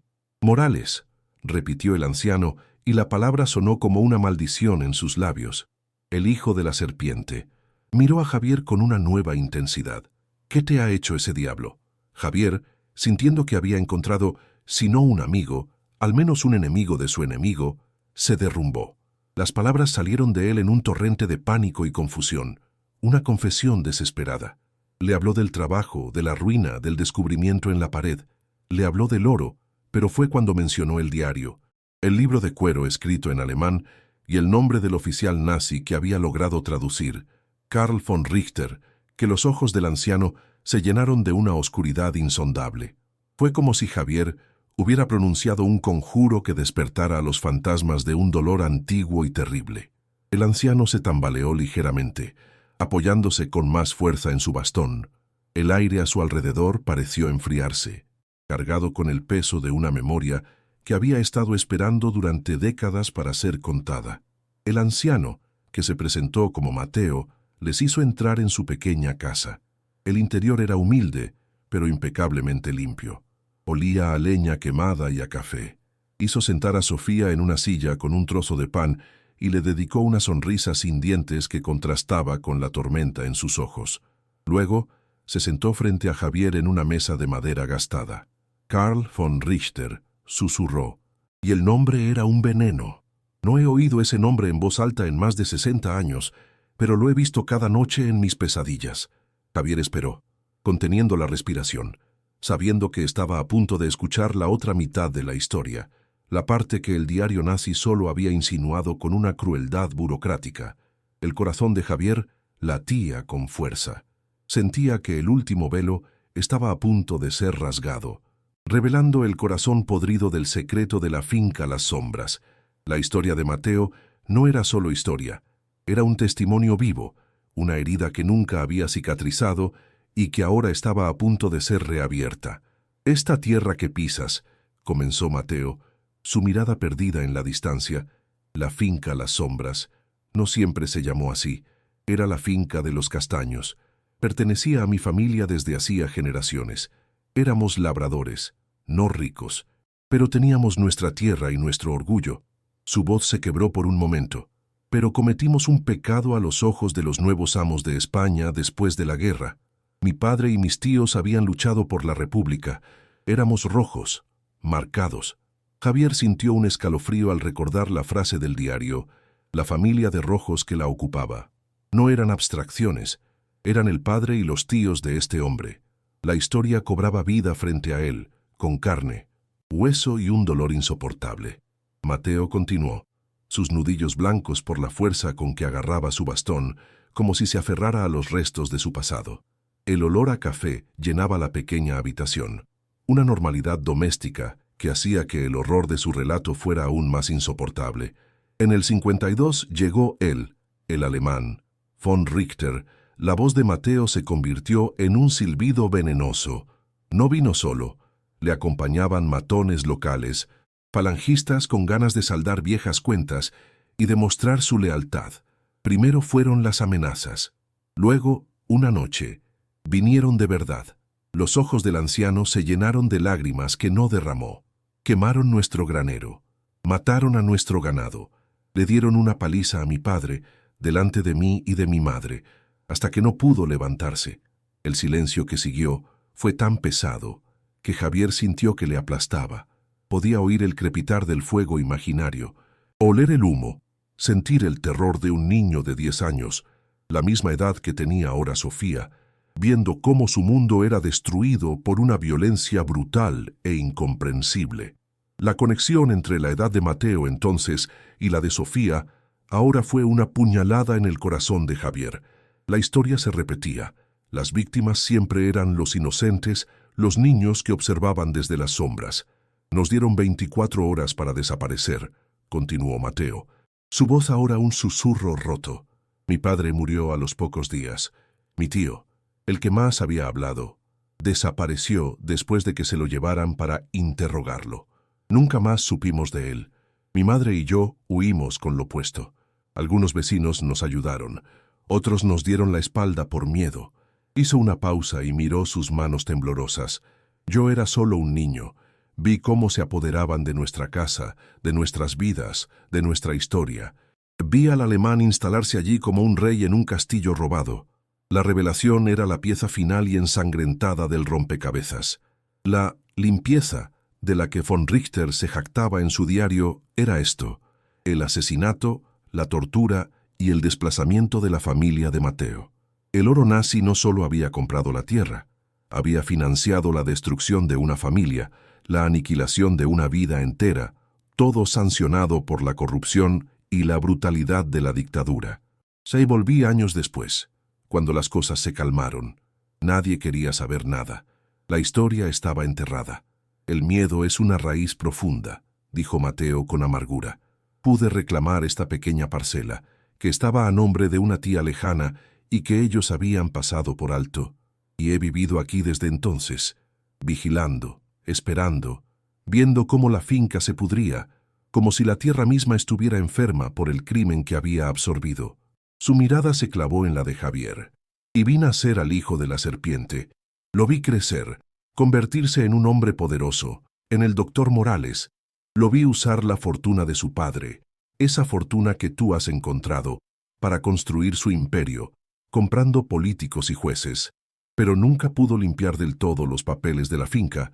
Siempre había un nudo legal, una sombra de nuestro nombre en los registros antiguos, una sombra que le impedía vender. El entendimiento cayó sobre Javier con la fuerza de un golpe físico, dejándolo sin aire. ¿Vender?, preguntó Javier, su voz apenas un susurro. Sí, confirmó Mateo, sus ojos brillando con una luz febril. Desde hace años, Morales intenta vender toda la propiedad a una corporación minera extranjera. Quieren explotar la ladera de la montaña. Es un negocio de cientos de millones, pero los compradores exigen un título de propiedad perfectamente limpio, sin la más mínima sombra de disputa histórica. Y para eso, necesita borrar el último vínculo con el pasado. Necesita el diario de su padre y el oro. Necesita destruir las pruebas de que la tierra fue robada y el dinero estaba manchado de sangre. Por eso te contrató a ti, un hombre desesperado, prescindible, para que hicieras el trabajo sucio de buscar, o simplemente para mantener alejados a los curiosos mientras él preparaba el golpe final. La red se había cerrado por completo. Javier no era un obstáculo, era una herramienta que se había vuelto peligrosa al descubrir la verdad.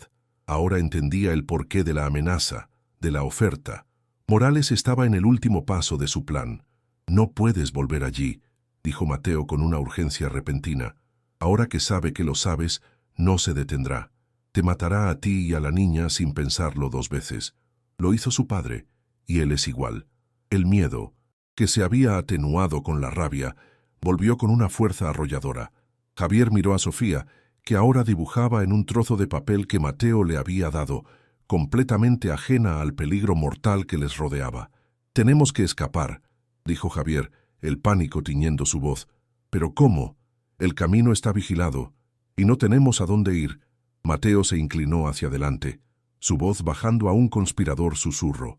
«Hay una forma, una que solo yo conozco. Cuando era niño, jugaba en los sótanos de la casa principal. Hay un viejo túnel de drenaje, casi derrumbado, que se usaba para sacar el agua de las bodegas. Desemboca en el corazón del bosque, a menos de 1 kilómetro de aquí. Es nuestra única oportunidad». La esperanza, frágil y peligrosa, floreció de nuevo en el pecho de Javier. Un túnel, un camino secreto. Justo en ese momento, el mismo sonido que había aterrorizado a Javier la noche anterior volvió a rasgar la paz de la mañana. El sonido de un motor. Pero esta vez era diferente. No era el ronroneo suave de un Mercedes, sino el rugido gutural y agresivo de un vehículo todoterreno, moviéndose rápido por el camino de la finca. El perro de Mateo se levantó de un salto y empezó a ladrar frenéticamente hacia la distancia. El corazón de Javier se detuvo. Habían vuelto, y no era Morales, era algo peor. Eran sus secuaces. Mateo se asomó a la ventana, su rostro una máscara de tensión. «Ya están aquí», dijo, su voz tensa. «Han venido a por ti». El pánico se apoderó de Javier. Estaban atrapados, era demasiado tarde. El plan del túnel se había desvanecido antes de poder siquiera intentarlo. Miró a su alrededor, a la pequeña casa de piedra, buscando una salida, un lugar donde esconderse, pero no había ninguno. La trampa, que había abarcado toda la finca, ahora se había reducido a esa diminuta habitación. «Escucha», siseó Mateo, agarrando a Javier por el brazo con una fuerza sorprendente para su edad. «Todavía no es tarde. No te buscan aquí. Aún no. Te buscan en la finca. Tienes que volver». Javier le miró como si estuviera loco. «¿Volver? Nos están esperando». «Exacto», insistió Mateo. «Van a registrar la cabaña, luego la casa principal, buscarán en el estudio, donde tú encontraste el agujero. Eso te dará tiempo. Tiempo para llegar al sótano y usar el túnel. Es nuestra única oportunidad, Javier. Confía en mí». El plan era demencial. Correr de vuelta hacia el peligro, hacia las fauces del lobo, pero mientras miraba los ojos urgentes y desesperados de Mateo, comprendió la lógica retorcida. Era un gambito, una apuesta suicida que dependía de la previsibilidad de sus enemigos. Era la única jugada que les quedaba.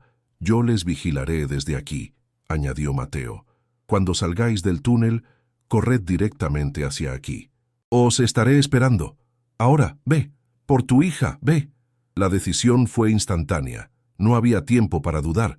Javier agarró a Sofía, que empezó a llorar, asustada por la tensión repentina.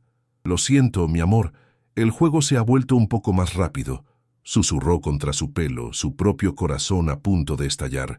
Con la mochila de las pruebas firmemente sujeta a su espalda, salió corriendo por la puerta trasera de la casa de Mateo y se sumergió de nuevo en el bosque. La carrera de vuelta fue una pesadilla borrosa. Las ramas le arañaban la cara y la ropa. Sus pulmones ardían. El peso de Sofía y de la mochila era una carga brutal, pero la adrenalina y el puro terror le impulsaban hacia adelante. No se atrevía a mirar atrás. Solo podía oír el latido de su propio corazón, el sonido de su respiración jadeante y los sollozos asustados de su hija. Se sentía como un animal huyendo de una jauría de perros, guiado solo por el instinto y la esperanza desesperada de encontrar un agujero en el que esconderse. Llegó al borde del bosque que daba a la finca, justo cuando un jeep negro y embarrado se detenía con un chirrido de frenos frente a la cabaña. Dos hombres bajaron. No eran policías ni guardias de seguridad. Eran matones, vestidos con ropa oscura y funcional, con los rostros duros y las miradas vacías de profesionales de la violencia. Se movían con una eficiencia brutal, sin perder un segundo. Uno de ellos pateó la puerta de la cabaña, que se abrió con un crujido de madera rota. Javier se agachó detrás de un muro de piedra en ruinas, su cuerpo temblando incontrolablemente. Vio cómo los hombres salían de la cabaña vacía, sus rostros mostrando frustración. Empezaron a gritar su nombre, la voz resonando en el silencio antinatural de la finca. «Javier, sabemos que estás aquí. El doctor no tiene más paciencia. Hazlo fácil para ti y para la niña». La amenaza explícita, gritada a los cuatro vientos, le heló la sangre. Los hombres se separaron. Uno empezó a rodear el perímetro, mientras el otro, con una palanca en la mano, se dirigía directamente hacia la casa principal, hacia el estudio. Era la distracción que Mateo había predicho. La oportunidad de Javier. Tenía que moverse ahora. Rezando para que el primer hombre no mirara en su dirección, se deslizó de su escondite, agachado, y corrió hacia la parte trasera de la casa principal. El sonido de la destrucción ya había comenzado. Oía el estruendo de los muebles al ser volcados, el sonido de cristales rotos. Los matones estaban destrozando la casa, buscando el oro, buscando las pruebas, buscando a Javier. Cada sonido era una tortura, un recordatorio de lo cerca que estaba el peligro. Llegó a una pequeña puerta de sótano en la parte trasera de la casa, cubierta de hiedra y casi oculta. Sus manos temblaban tanto que apenas pudo girar el pomo oxidado. La puerta chirrió al abrirse, revelando unos escalones de piedra que descendían a una oscuridad total. Bajó los escalones de dos en dos, con Sofía aferrada a él. El aire del sótano era gélido y olía a tierra mojada y a vino avinagrado de barriles rotos hacía décadas. La oscuridad era casi absoluta, rota solo por el débil haz de luz de su teléfono. El sonido de la destrucción en el piso de arriba era más fuerte aquí, un estruendo sordo y amenazante que parecía hacer vibrar las paredes. «Papá, tengo miedo», susurró Sofía, su voz temblorosa resonando en el espacio subterráneo. «Lo sé, mi amor. Ya casi salimos. Cierra los ojos y abrázame fuerte», respondió Javier, su propia voz apenas un hilo de sonido. Siguiendo las indicaciones de Mateo, buscó en la pared más alejada, detrás de una pila de viejos toneles podridos.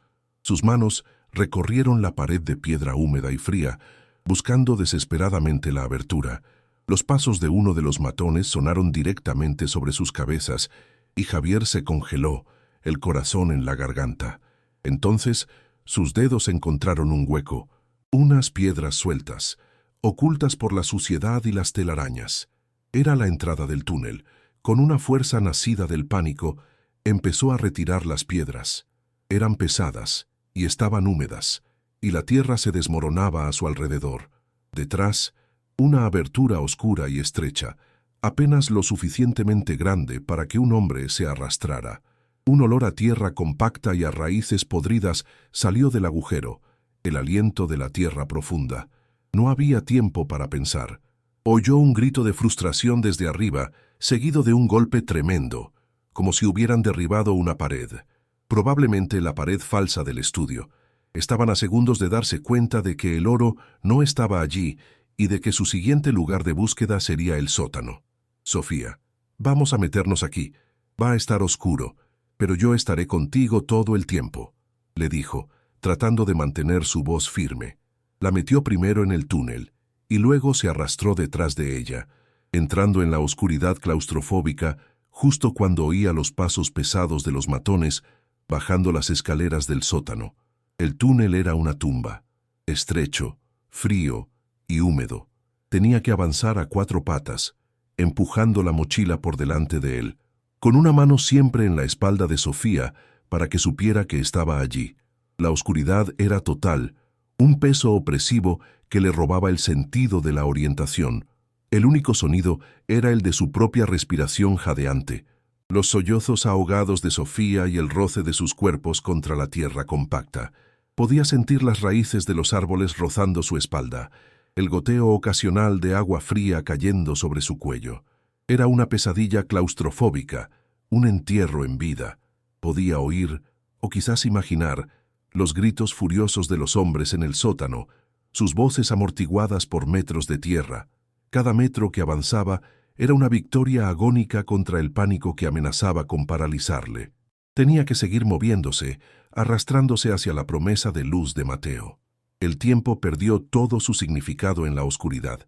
Podrían haber pasado minutos u horas.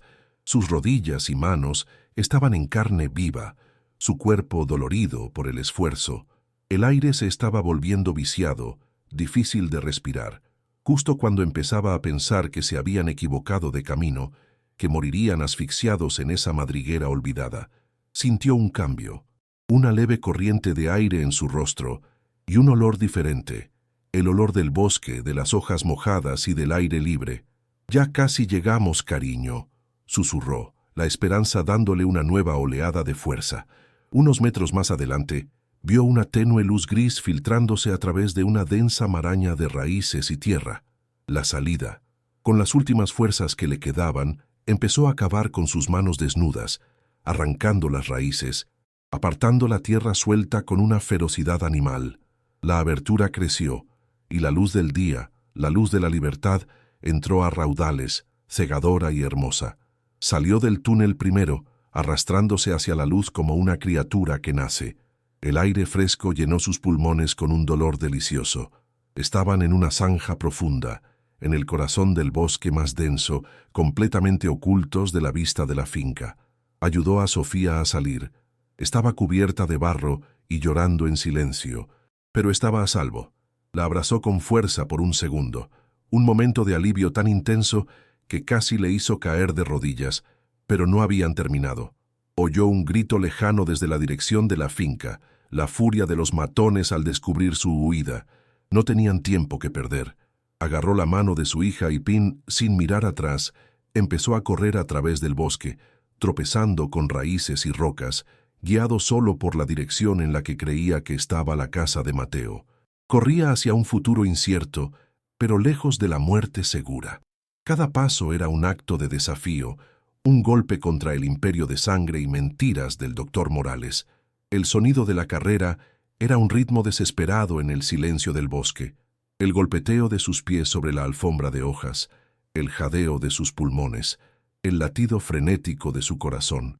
El miedo seguía ahí, un compañero helado en su hombro, pero ahora estaba mezclado con algo más, una determinación feroz. Llevaba en su espalda no solo la oportunidad de salvar a su hija, sino el peso de la historia, la voz de los muertos que clamaban justicia. La pequeña casa de Mateo apareció entre los árboles, un faro de esperanza en la inmensidad del bosque. Vio al anciano de pie en la puerta, su figura encorvada una silueta contra la luz. La visión le dio la última oleada de energía que necesitaba. Corrió esos últimos metros, tropezando al llegar al claro, y se derrumbó casi a los pies de Mateo, con Sofía a salvo en sus brazos, el diario y el oro golpeando su espalda. Habían escapado de la trampa, pero la guerra acababa de empezar. Javier se aferraba a Sofía, su cuerpo entero temblando por la descarga de adrenalina. El aire sabía a victoria y a terror a partes iguales. Levantó la vista hacia Mateo, cuyos ojos, aunque llenos de alivio, también ardían con una urgencia implacable. «Lo habéis conseguido», dijo el anciano. Su voz ronca. «Pero esto no ha terminado. Solo hemos ganado unos minutos». Ayudó a Javier a ponerse en pie, su frágil mano de repente llena de una fuerza de acero. «Ahora llamamos a la caballería». El contraste entre la apariencia frágil de Mateo y su resolución inquebrantable era asombroso. Era un guardián, no solo de su pequeña parcela de tierra, sino de una memoria que se negaba a morir.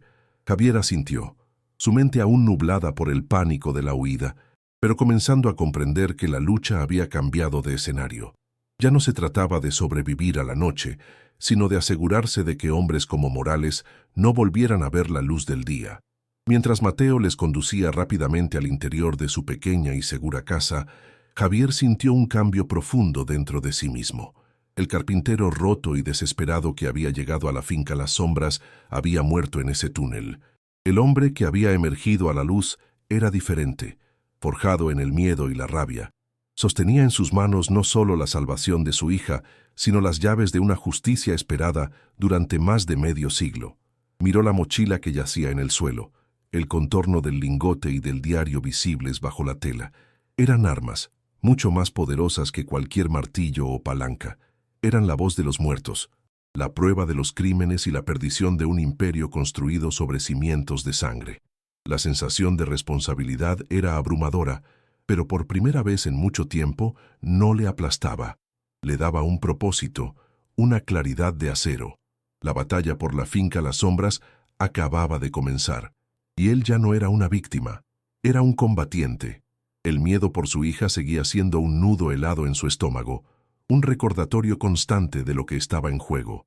Cada decisión, cada segundo, estaba medido contra la balanza de su seguridad, pero ahora entendía lo que no había podido ver en la oscuridad de su desesperación. Huir en silencio, aceptar el dinero o robar el oro solo habría comprado un respiro temporal. La verdadera seguridad para Sofía no radicaba en esconderse de un monstruo, sino en asegurarse de que el monstruo fuera enjaulado para siempre. La justicia para la familia de Mateo y para las incontables víctimas anónimas del oro nazi se había entrelazado inextricablemente con la promesa que le hizo a Elena en su lecho de muerte. Proteger a Sofía ya no significaba solo darle un techo y comida. Significaba construir para ella un mundo donde la verdad importara y donde los fantasmas del pasado no pudieran venir a reclamar sus vidas. Era una carga terrible y un honor inesperado, y estaba dispuesto a llevarla hasta el final. Desde la pequeña casa de piedra, Mateo marcó un número en un viejo teléfono de disco. Cada giro del dial era un chasquido seco y deliberado, un sonido de otro tiempo que cortaba el silencio tenso. Javier, sentado en una silla de madera, sostenía a una Sofía dormida, su cuerpo aún temblando por el eco de la huida. El olor a tierra húmeda y a miedo se aferraba a su ropa, pero en esa humilde cocina, el aroma a café y a leña creaba un santuario frágil. Mateo no llamó a la policía local. «Están en el bolsillo de Morales», susurró mientras esperaba en la línea. «Hay que ir por encima de la cabeza de la serpiente». Su voz, al hablar por el auricular, cambió. El temblor de la vejez desapareció, reemplazado por un tono de autoridad y una urgencia de acero forjada en décadas de dolor silencioso. «Isabel, soy Mateo. Sí, ese Mateo. Ha pasado mucho tiempo. Escúchame con atención. Tengo algo que has estado esperando toda tu vida. Tengo al fantasma de la finca de los castaños. Y tengo las pruebas. En una oficina abarrotada de archivos en Zaragoza, la abogada de derechos humanos, Isabel Garrido, una mujer de 50 años, con la mirada cansada de quien lucha batallas perdidas, sintió que un escalofrío le recorría la espalda. La voz de Mateo era un eco de su propia infancia, un nombre asociado a las historias de injusticia que su abuelo, también represaliado, le contaba en susurros. Dejó caer el bolígrafo sobre un montón de papeles. El zumbido del tráfico de la ciudad se desvaneció. Mientras Mateo hablaba, describiendo a un carpintero aterrorizado, un diario en alemán, documentos franquistas y un lingote de oro con la esvástica. La fatiga de Isabel se evaporó, reemplazada por una energía eléctrica y depredadora. Se levantó y caminó hacia la ventana, viendo la ciudad pero pensando en un pasado que se negaba a morir. «No os mováis de ahí, voy para allá», dijo, su voz ahora un instrumento afilado y preciso. Y Mateo, «Gracias por no olvidar», colgó el teléfono. La caza había comenzado. El encuentro fue clandestino, en un piso seguro en las afueras de Zaragoza. La tensión en la habitación era tan densa que se podía saborear. Javier, con el rostro pálido y los ojos hundidos, colocó la mochila sobre una mesa de caoba y sacó su contenido. Primero la carpeta amarillenta, luego el diario de cuero agrietado. Isabel los examinó con una rapidez experta, sus ojos recorriendo las fechas, los nombres, las firmas. Su rostro permaneció impasible, una máscara profesional. Pero cuando Javier desenvolvió el pesado lingote de oro y lo colocó sobre la mesa con un clac sordo y definitivo, Isabel contuvo la respiración. El águila del Reich parecía mirarla desde el metal opaco, una reliquia del mal puro. Por un instante, el silencio en la habitación fue absoluto, roto solo por la respiración agitada de Javier. Isabel no lo tocó. Simplemente lo señaló con su bolígrafo. «Esto», dijo, su voz apenas un susurro pero cargada de un peso inmenso. «Esto lo cambia todo. Esto no es solo historia. Es una escena del crimen activa». Isabel se convirtió en un torbellino de actividad controlada. «Y olvídate de la policía local o de un juez de instrucción. Morales los tiene comprados. Enterrarían esto en papeleo hasta que todos estuviéramos muertos», explicó, su voz cortante como un bisturí. «Atacaremos en dos frentes con una fuerza abrumadora». Cogió su teléfono e hizo la primera llamada. «Coronel, habla Isabel. Tengo un caso de seguridad nacional. Un pez gordo. Crimen organizado. Blanqueo de capitales con origen en la posguerra. Sí, de esa posguerra. Necesito a tu mejor equipo de la UCO. En silencio total. Las pruebas son concluyentes». Colgó antes de que pudieran responder y marcó otro número. «Miguel, soy Isa, para el periódico. Tengo la historia que te dará el Pulitzer. Un imperio empresarial español construido sobre oro nazi y la sangre de republicanos. Tengo el diario del oficial de las SS y un lingote para la foto. Quiero la portada. Y la quiero mañana». Javier y Mateo observaban, atónitos, cómo una mujer movilizaba un ejército con solo su voz. La mañana siguiente, España despertó con un terremoto. El titular ocupaba toda la portada del Diario Nacional, impreso en letras enormes y acusatorias. «El oro de Hitler, la fortuna de Morales». La historia, meticulosamente documentada por el periodista Miguel, con facsímiles del diario y fotos del lingote, se extendió como un incendio forestal. La conexión entre el respetado doctor Morales, el oficial nazi Karl von Richter, el oro robado a familias judías y la violenta expropiación de tierras durante el franquismo detonó como una bomba en la conciencia nacional. Los programas de noticias interrumpieron su programación. Las redes sociales ardían. La ley de memoria histórica, a menudo un debate político abstracto, se convirtió de repente en una historia de suspense real y sangrienta con un villano de carne y hueso. El imperio de Morales, construido sobre décadas de silencio y miedo, comenzó a temblar desde sus cimientos en cuestión de horas. El secreto de la finca Las Sombras ya no era un susurro, era un grito que resonaba en cada rincón del país. La redada fue televisada.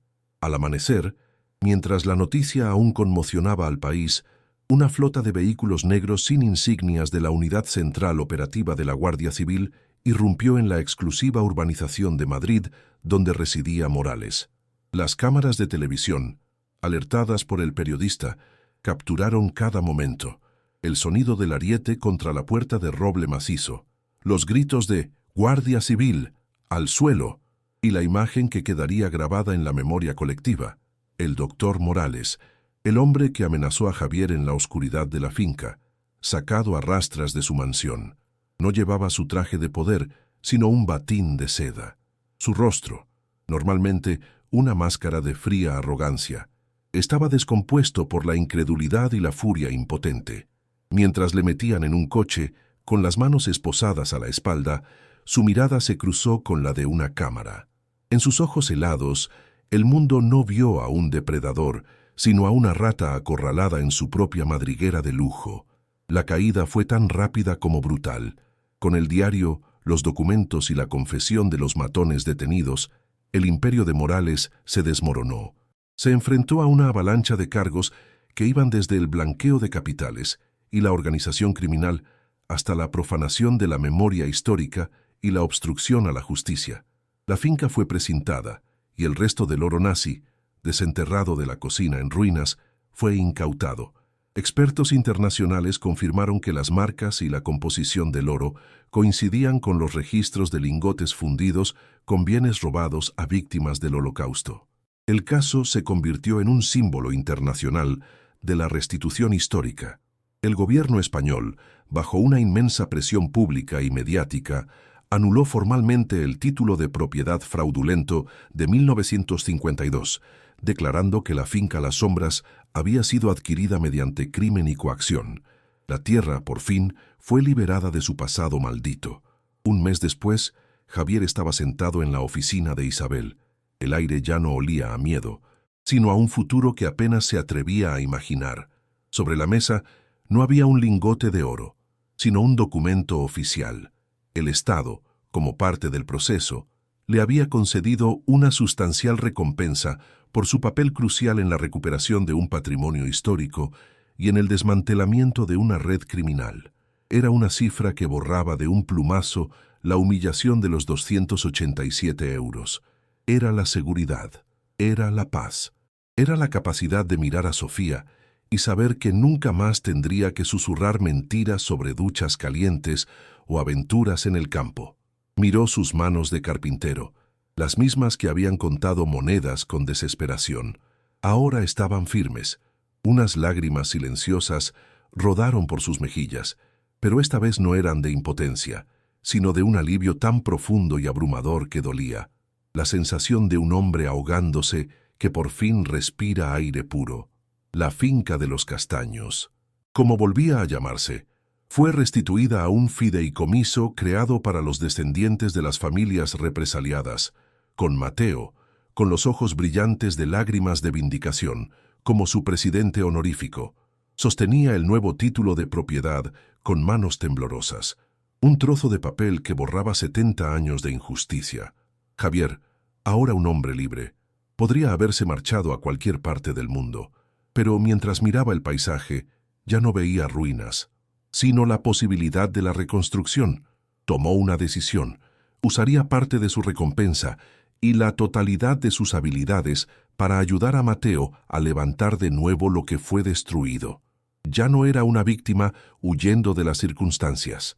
Eligió quedarse, clavar raíces en la misma tierra que había guardado su secreto, para construir no solo una casa, sino un hogar, un lugar donde el sonido de su martillo ya no sería una lucha por la supervivencia, sino la música de la creación y la esperanza. El aire de la tarde en la finca de los castaños olía a serrín fresco y a tierra fértil. En el lugar donde estuvo la cabaña en ruinas, ahora se alzaba el esqueleto de un nuevo taller de carpintería, la obra de Javier. A poca distancia, Sofía, cuya risa ahora resonaba libremente, plantaba dalias rojas en un pequeño jardín, su rostro lleno de la alegría despreocupada que su padre había luchado tanto por devolverle.